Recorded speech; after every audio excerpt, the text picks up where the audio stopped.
سورہ تغابن نے فرمایا ما صاب من مصیبت الا باذن اللہ، دیکھو کوئی مصیبت تم پر نہیں آ سکتی، نہیں آتی مگر اللہ کے اذن سے۔ ومن یؤمن باللہ، اور جو شخص اللہ پر ایمان رکھتا ہو یہدی قلبہ، اللہ اس کے دل کو ہدایت دے دیتا ہے، اس کے دل کو سکون عطا کر دیتا ہے، وہ راضی برضائے رب ہو جاتا ہے، اس میں شکوہ نہیں رہتا، اس میں شکایت نہیں ہوتی، اس میں تلخی نہیں ہوتی، کیوں ہو گیا، کیسے ہو گیا، کیوں ہو گیا، نہیں ہونا چاہیے، نہیں نہیں نہیں۔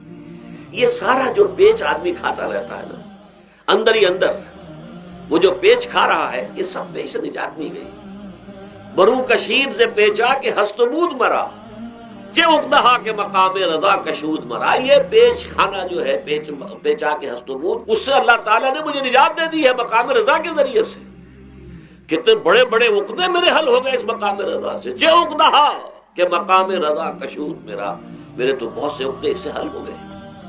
اس حوالے سے ایک موٹی بات تو یہ ہو گئی، لیکن اب اس کو 3 حصوں میں تقسیم کیجیے۔ پہلی بات یہ کہ یہ اللہ کی طرف سے آزمائش کے طور پر آتی ہے۔ آزمائش، میرا بندہ اس پر صبر کرتا ہے یا نہیں، یا میرے خلاف بکواس کرنے پر آمادہ ہو جاتا ہے۔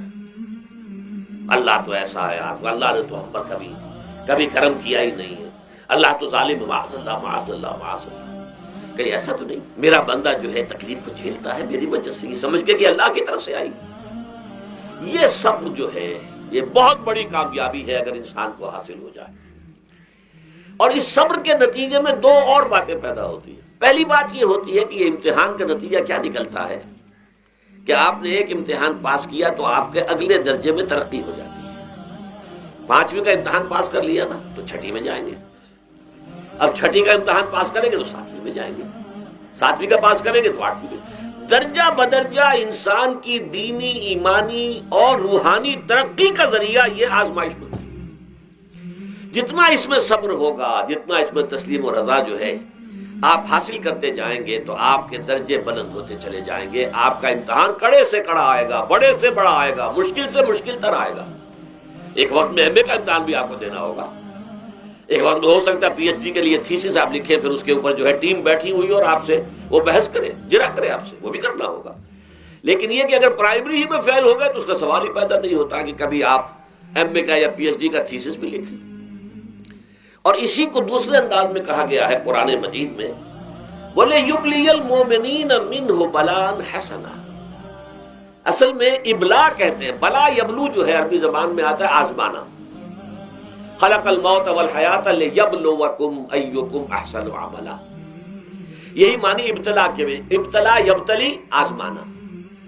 ابلا یبلی جو آتا ہے باب افعال سے، اس میں آتا ہے کسی کو کسی تکلیف میں ڈال کر اس کو نکھارنا، کہ اس کا جوہر نکھر جائے، اس کے اندر جو خیر ہے وہ اور چمک جائے، لوگوں کو بھی معلوم ہو جائے کہ یہ شخص اس مقام کا اہل ہے، اس کے اندر یہ صلاحیت ہے، اس میں یہ قوت موجود ہے۔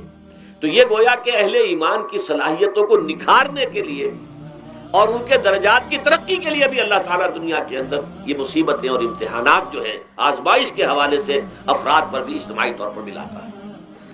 اور ایک اس کا اور بھی ہے، اہل ایمان پر اس طرح کے ابتلاء و آزمائش کی ایک نوعیت اور بھی ہے، اور وہ یہ ہے کہ جو بھی آپ سے غیر ارادی طور پر، یا یہ کہ آپ نے کوئی گناہ ارادی طور پر بھی کر لیا، اللہ تعالیٰ اس کی سزا اسی دنیا میں دے کر آخرت کی سزا سے محفوظ کر دیتا۔ گویا کہ اس سے بڑا خیر کیا ہوگا؟ یہاں کی سزا کیا ہے؟ جھیل لی آپ نے، بخار آ گیا، ٹانگ ٹوٹ گئی، چلیے 3 مہینے آپ بستر پر پڑے رہے نا، اور کیا ہوا؟ کچھ نہیں۔ لیکن یہ کہ آخرت کی سزا ملتی ہے، بہت عظیم ہوتی۔ لہذا کفارہ بناتا ہے اللہ تعالیٰ ان جو بھی گناہ ہو گئے ہیں، غلطیاں ہو گئی ہیں، ان کا کفارہ اللہ تعالیٰ بندہ مومن کے لیے، حضور کی ایک حدیث ہے، اس کا متن مجھے اس وقت یاد نہیں ہے، کہ مومن کا معاملہ عجیب ہے، اسے کوئی تکلیف پہنچتی ہے صبر کرتا ہے، وہ اس کے گناہوں کا کفارہ بن جاتا ہے، اور اگر کوئی خوبی ملتی ہے اس پر اللہ تعالیٰ کا شکر ادا کرتا ہے، اس کے درجات بلند ہو جاتے ہیں۔ تو یہ معاملہ جو ہے اللہ تعالیٰ کی طرف سے بندہ مومن کے حق میں خیر، کہ در حقیقت اس کے ان گناہوں کی پاداش کہ جو اس نے یہاں کر لیے ہیں، یہی دنیا میں دے کر دھو دیا جائے، پاک کر دیا جائے۔ جیسے آپ کو معلوم ہے دھوبی جو ہے کپڑے کو بھٹی میں چڑھاتا ہے، گرم پانی میں ڈالتا ہے کہ ڈالتا ہے، تاکہ اس کا میل نکلے. اس کے آگے پٹکتا بھی ہے ذرا اس کو تاکہ وہ میل اچھی طرح چھٹ جائے اس سے. اسی طرح اگر دنیا میں ہمارے میل چھٹ جائیں، دنیا میں اگر ہمارے گناہ دھل جائیں تو یہ بڑے نفع کا سودا ہے، بڑے نفع کا سودا ہے، بڑے نفع کا سودا ہے.